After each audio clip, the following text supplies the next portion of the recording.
સમગ્ર ગુજરાતભરમાં ration card ઈ-કેવાયસીની કામગીરી શરૂ. રાજકોટના સસ્તા અનાજના દુકાનદારનું નિવેદન. અત્યાર સુધીમાં 70% જેટલું ઈ-કેવાયસી થવા પામ્યું છે. જે લોકોએ ઈ-કેવાયસી કર્યું નથી એમને અનાજનો જથ્થો મળવાપાત્ર નથી. ઈ-કેવાયસી ન હોવાથી દુકાનદારોને રેશન કાર્ડ ધારક સાથે ઘર્ષણ થઈ રહ્યું છે.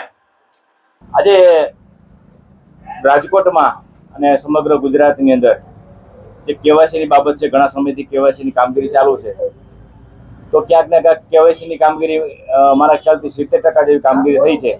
જેના અનુસંધાને અગાઉ સરકારશ્રી જે પુરવઠા મંત્રીએ જાહેરાત કરેલી હતી કે જેની કેવાયસી નહીં થયેલું તેને પણ માલ મળશે, પણ ઓચિંતાનો એવી જાહેરાત કરવામાં આવી કે કેવાયસી જેનું નથી થયું એને માલ મળશે નહીં.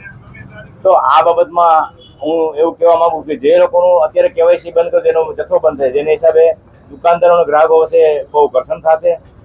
તો જે કંઈ કેવાયસીની બાબત છે, અગાઉ જેમ જોઈએ કે ચૂંટણી કાર્ડની બાબત છે, આધાર કાર્ડની બાબત છે, શ્રમ કાર્ડ છે, પંચવર્ષીય જો યોજના થઈ, તો આ કેવાયસીની બાબત પણ આવી થઈ ગઈ છે. તો આનો ચોક્કસ આયોજન કરી અને આના કોઈ કેમ્પ કરી અને આનું આયોજન કરવું જોઈએ. જે લોકો વંચિત રહ્યા છે એને જથ્થો મળવો જોઈએ.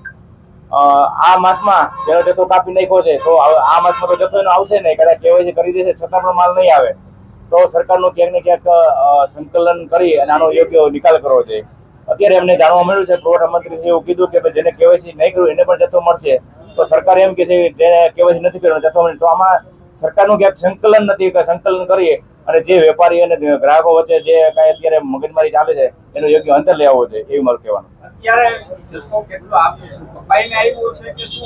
હાલમાં જેટલું કેવાયસી નથી થયું ને જથ્થો 30% જથ્થો કપાઈને આવ્યો છે.